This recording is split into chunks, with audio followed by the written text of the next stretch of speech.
Bonjour et bienvenue sur YR Gestion Emploi. Aujourd'hui, concernant les études, je vous parle du test PCIE. Le passeport de compétences informatiques européen, le PCIE, est devenu le standard mondial avec 150 pays et plus de 14 millions de candidats. Le nom donné au passeport en dehors de l'Europe est l'ICDL, International Computer Driving License. C'est un certificat d'aptitude qui atteste que le titulaire a les connaissances de base pour utiliser un ordinateur, ainsi que les principaux outils bureautiques. Alors, ce passeport peut booster votre CV. Qu'est-ce que le PCIE? Le PCIE existe en France depuis 1996. C'est la première certification bureautique. Les tests PCIE peuvent être passés dans plus de 700 centres d'examen. Le PCIE est composé de 7 modules, couvrant la majorité des outils bureautiques utilisés en entreprise. La validation des compétences s'effectue module par module et il existe plusieurs niveaux de certification. Si le référentiel PCIE est totalement indépendant des éditeurs de logiciels, les tests qui en découlent portent sur des outils réels. Un module PCIE peut donc avoir plusieurs déclinaisons en fonction des éditeurs, Microsoft, OpenOffice, Mozilla, etc. et des versions utilisées. Le PCIE s'adresse à toute personne, étudiant, salarié, demandeur d'emploi, souhaitant vérifier ou valider ses compétences professionnelles en bureautique. La certification des compétences favorise la mobilité professionnelle et les évolutions de carrière. Et apporter la preuve de ses compétences sur son CV. La maîtrise des outils bureautiques est l'un des 3 principaux critères d'embauche. Parlons maintenant du déroulement de cette certification PCIE. Le passage de la certification est réglementé. 2 solutions sont possibles. Soit la certification dans un organisme de formation habilité PCIE, soit la certification dans l'entreprise avec des personnes habilitées PCIE. On peut passer le test à tout moment dans n'importe quel ordre et chaque module contient plusieurs tests et peut être passé plusieurs fois. Un test est composé en moyenne de 36 questions et dure 35 minutes. Comprenez 1 minute pour répondre à une question. Il existe 3 types de questions, des questions fonctionnelles, pratiques ou productives. Et les tests sont basés sur des QCM ou des clics sur des zones sensibles. Un module est validé si le score est supérieur ou égal à 75% de votre réponse. Autrement dit, vous avez maximum 9 erreurs possibles sur 36 réponses. 3 niveaux de certification sont possibles. Le PCIE, bien sûr, après la validation des 7 modules. On parle aussi du PCIE Start après validation de 4 modules au choix, ou le PCIE Cup après validation d'un seul module.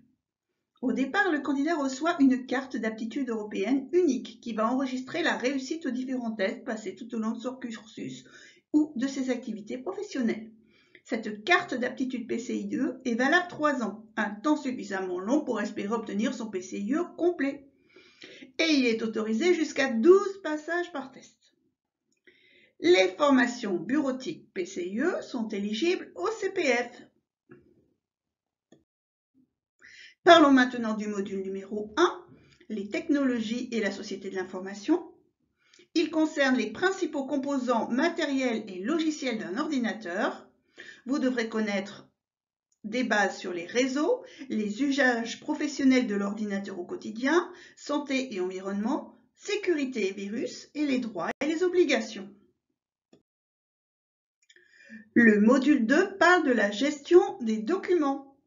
Il concerne les commandes usuelles, paramétrage, aide en ligne, les icônes, la notion de document, de fichier, de manipulation courante, la compression, l'extraction, les problèmes concernant les virus et la gestion des impressions. 3e module, le traitement de texte. Vous apprendrez les barres d'outils, les aides, les boutons, les raccourcis, la création d'un texte simple, l'introduction d'objets simples comme une table ou une image, le publipostage de lettres ou d'étiquettes, et enfin la finition avec les orthographes, le style et la mise en page.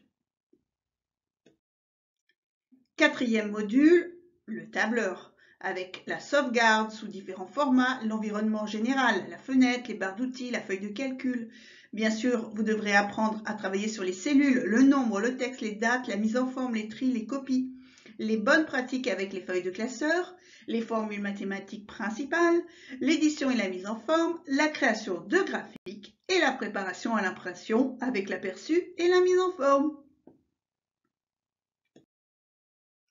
Module 5, il s'agit des bases de données.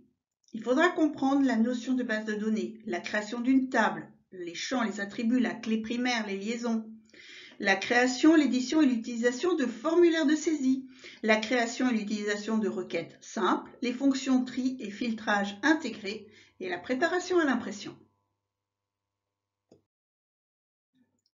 Module 6, c'est la présentation. Comprenez PowerPoint.